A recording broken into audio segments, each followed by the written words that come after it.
Bismillahirrahmanirrahim. Alhamdulillahirrabbilalamin. Wassalatu wassalamu ala asrofil anbiya'i wal mursalin wa ala alihi wa sahbihi ajmain. Puji syukur yang tidak terhingga.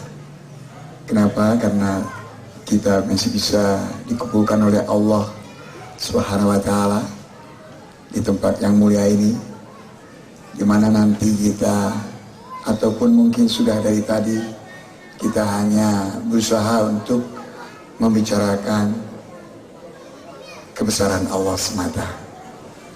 Di mana saya pernah mendengar sebuah hadis yang berbunyi kurang lebih artinya, barang siapa yang bersusah payah melangkahkan kakinya untuk mencari ilmu, maka Allah akan memudahkan langkahnya masuk ke dalam surga. Insya Allah kita akan dimudahkan oleh Allah. Jika tentunya salawat dan salam juga kepada satu-satunya manusia yang paling dimuliakan oleh Allah Subhanahu wa ta'ala, dimana kalau kita mengikuti kehidupan beliau, contoh kehidupan beliau, niscaya kita akan menjadi umat beliau dan kita akan bersama-sama beliau kemana? Ke surganya Allah. Siapa beliau? Beliau adalah junjungan kita semua, Nabi besar Muhammad Sallallahu Alaihi Wasallam. Kalau saya bentuknya seperti gini, ibu-ibu, bapak-bapak, ini bukan berarti saya ingin disebut ulama, tidak. Bukan berarti saya ingin disebut ustadz, bukan. Saya masih penyanyi, Bu. Mau dengar saya nyanyi, Bu? Nanti, insya Allah. Kenapa kok penampilannya nggak seperti yang dulu gitu ya? Kok begini? Itu ada ceritanya. Kenapa hadirin sekalian? Karena saya mencari sesuatu yang sama bahwa Bapak Ibu hadirin sekalian cari dengan saya. Apa itu? Kebahagiaan. Ini yang kita cari. Dan sekarang saya mengerti kebahagiaan yang harus saya capai adalah bukan hanya di dunia saja, tapi juga di akhirat. Justru di akhirat itulah kebahagiaan puncaknya, di mana situlah target daripada hidup saya. Jadi bukan lagi kebahagiaan itu, kesuksesan itu kalau saya sukses di atas panggung, tapi sekarang target saya, sukses saya kalau saya masuk surganya Allah. Itu sukses yang sebenarnya. Nah, untuk itulah kenapa saya berubah begini, untuk mendapatkan kebahagiaan. Dari mana kebahagiaan itu? Tidak lain tidak bukan dengan cara mengamalkan agama. Nah, hadirin sekalian, untuk mencapai kebahagiaan itu dengan cara agama Islam itu, Allah telah memberi contoh kehidupan manusia-manusia dahulu untuk dijadikan contoh bagi kita yang hidup sekarang ini. Walaupun manusia itu dilimpahi dengan harta yang melimpah ruah sebagaimana Qarun, atau juga pangkat yang tinggi sebagaimana Fir'aun, tetapi hadirin sekalian, apabila tidak ada iman, tidak ada amal soleh, tidak ada takwa yang benar kepada Allah Subhanahu wa ta'ala, maka pada akhirnya mereka akan dihinakan dan dibinasakan oleh Allah Subhanahu wa ta'ala.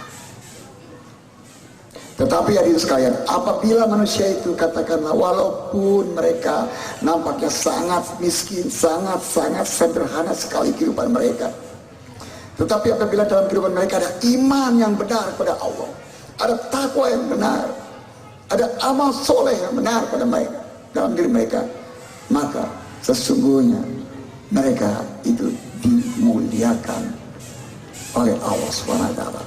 Kemuliaan yang hakiki, yaitu dunia dan akhirat.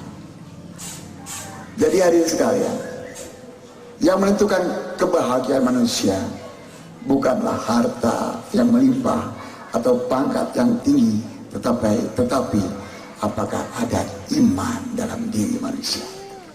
Inilah yang menentukan kebahagiaan seorang manusia. Karena iman adalah yang menentukan. Iman yang menentukan amal kita.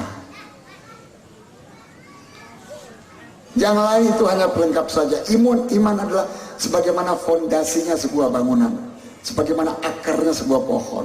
Yang lain itu pelengkap saja, tapi iman inilah fondasinya. iman ada, insya Allah kita akan mudah untuk mengamalkan perintah Allah. Iman naik, amal pun naik. Iman turun, amal pun turun. Ini yang menjadi masalah kita. Yang jadi masalah besar kita, adakah iman dalam diri kita? Zaman Rasul dulu, begitu para sahabat berikrar, bersyahadat, itu mereka tidak langsung perintah, tidak langsung mereka mendapatkan perintah sholat atau larangan-larangan, tidak. Tapi itu memerlukan beberapa tahun, belasan tahun. Sesudah mereka berikrar, bersyahadat, itu belasan tahun barusan ada perintah sholat dan ada larangan. Belasan tahun. Nah, ini masa apa ini? Sepertinya masa kekosongan saja. Tetapi disitulah masa baginda Rasulullah SAW mengusahakan kepada para sahabat, usaha apa? Usaha atas iman.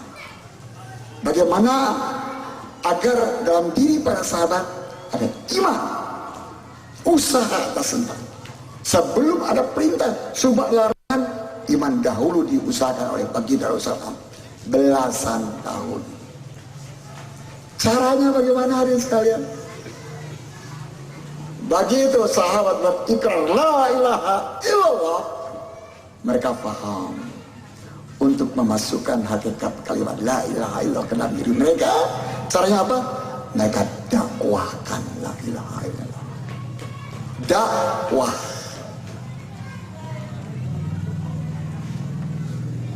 Katakan la ilaha illallah, kalian berjaya. Qul la ilaha illallah tuflihun. Katakan la ilaha illallah dan kalian akan berjaya.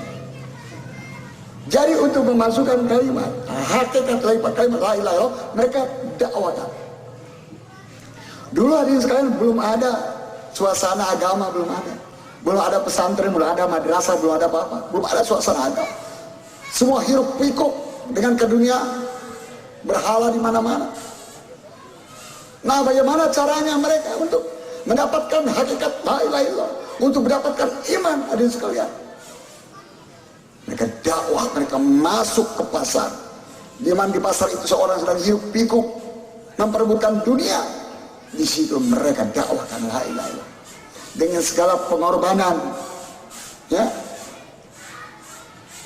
Akhirnya apa? Dari situlah iman mereka naik. Mereka disiksa, dihina. Ya. Dan itu akhirnya iman mereka masuk. Dengan apa caranya? Dengan dakwah. Dan ini terbukti hadirin sekalian. Kenapa seluruh nabi dan rasul imannya tiap saat naik? Karena setiap saat mereka berdakwah. Dan ini sudah terbukti. Jadi yang bisa menaikkan iman ialah dengan berdakwah.